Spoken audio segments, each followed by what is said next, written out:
2023 के जमाने की बेटी। अरे पापा, आप अभी तक तैयार नहीं हुए? बैग कहाँ है आपका? चलिए मैं पैक करती हूँ। पापा ने एक उदास नजर नेहा पर डाली।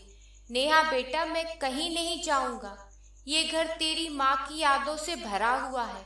नेहा की आंखें भर आईं। पापा, माँ को गए 6 महीने हो गए हैं। आपकी तबीयत भी ठीक नहीं है। ऐसे में मैं आपको अकेले नहीं छोड़ सकती। आप मेरे घर चल रहे हैं मेरे साथ। बेटा, मैं तेरे घर कैसे रह सकता हूँ? बेटी के घर का तो लोग पानी तक नहीं पीते। फिर वहाँ तेरे सास ससुर भी हैं। उन्हें मेरा वहाँ रहना कैसे अच्छा लग सकता है? आखिर हूँ तो मैं एक बाहरी आदमी। पापा, वो लोग ऐसे नहीं हैं। वो बहुत अच्छे हैं। नेहा पापा का हाथ अपने हाथ में लेकर बैठ गई। पिछली बार आपको शुगर का अटैक आया था। कितनी मुश्किल से ठीक हुए हैं।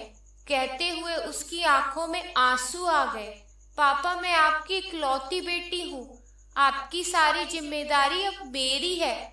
बस मैं और कुछ नहीं सुनूंगी। पापा सोच में डूब गए।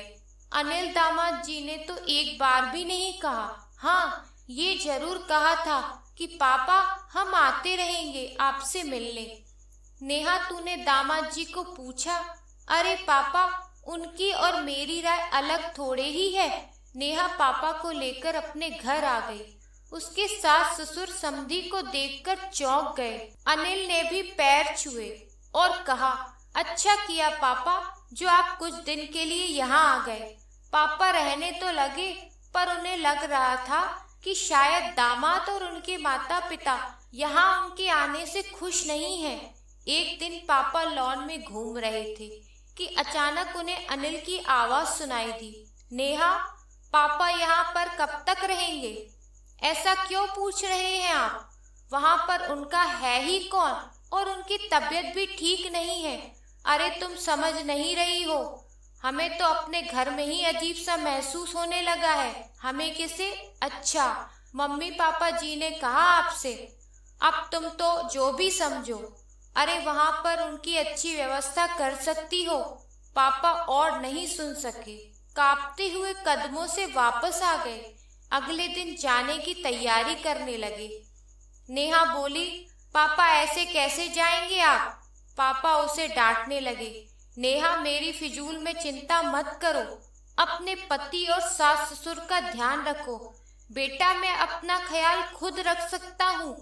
नेहा बेटा, बहुत दिन हो गए, अब जाना चाहिए। मैं अनिल से बात करती हूँ। अभी आपकी तबीयत ठीक नहीं है। जब आप ठीक हो जाएंगे तो मैं आपको खुद छोड़ आऊंगी।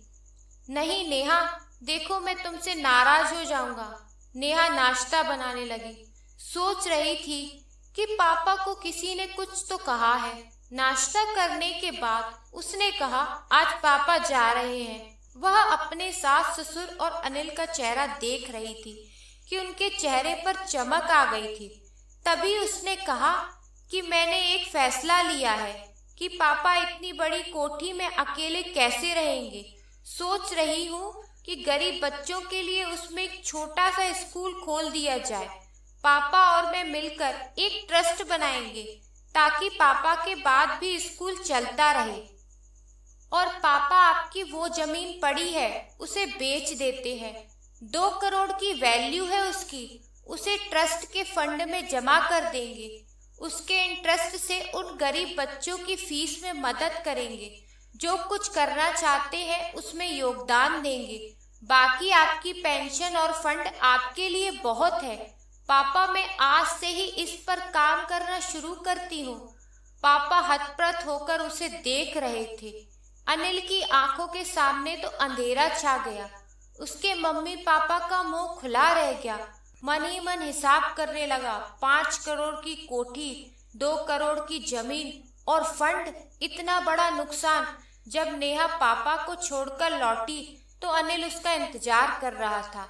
ये सब क्या बकवास कर रही थी तुम? नेहा मुस्कुराई और बोली, ये बकवास नहीं, सच है। ऐसा मैं इसलिए करूंगी कि किसी को भी मेरे पिता की मौत का इंतजार ना रहे। पापा ने मेरी शादी पर ऐसी कौन सी चीज है जो नहीं दी? अनिल गुस्से में बोला। ये तो उनका फर्ज था। फर्ज सिर्फ लड़की के बाप का होता है, क्योंकि उसने लड़की पैदा करने की गलती की है। मैं अपने पापा की इकलौती बेटी हूँ, तो क्या मेरा फर्ज नहीं था उनकी देखभाल करना, वो भी ऐसे वक्त में जब उनकी तबीयत ठीक नहीं है। माफी चाहती हूँ कि उनके कुछ दिन यहाँ रहने से सबको तकलीफ हुई। मैंने कभी तुम्हें तुम्हारे फर्ज निभाने से नहीं रोका। अपने सास ससुर की सेवा में कभी कोई कमी नहीं रखी। तुम मुझे मेरे पिता के प्रति मेरा फर्ज निभाने से नहीं रोक सकते। उसकी आवाज में दृढ़ता थी। अनिल खामोश होकर उसे देख रहा था। शिक्षा। हर संतान का यह फर्ज रहता है कि वो अपने माता पिता के साथ अपने सास ससुर की भी जिम्मेदारियां निभाए, जिससे दोनों परिवारों का रिश्ता हमेशा अटूट बना रहे। आशा करती हूँ छोटी सी कहानी आपको पसंद आई होगी। इस कहानी के बारे में आपकी क्या राय है कमेंट सेक्शन में जरूर बताएं। वीडियो पसंद आया हो तो प्लीज इसे लाइक करें, शेयर करें, चैनल को सब्सक्राइब करें। इस वीडियो को प्यार से सुनने के लिए आपका बहुत बहुत धन्यवाद।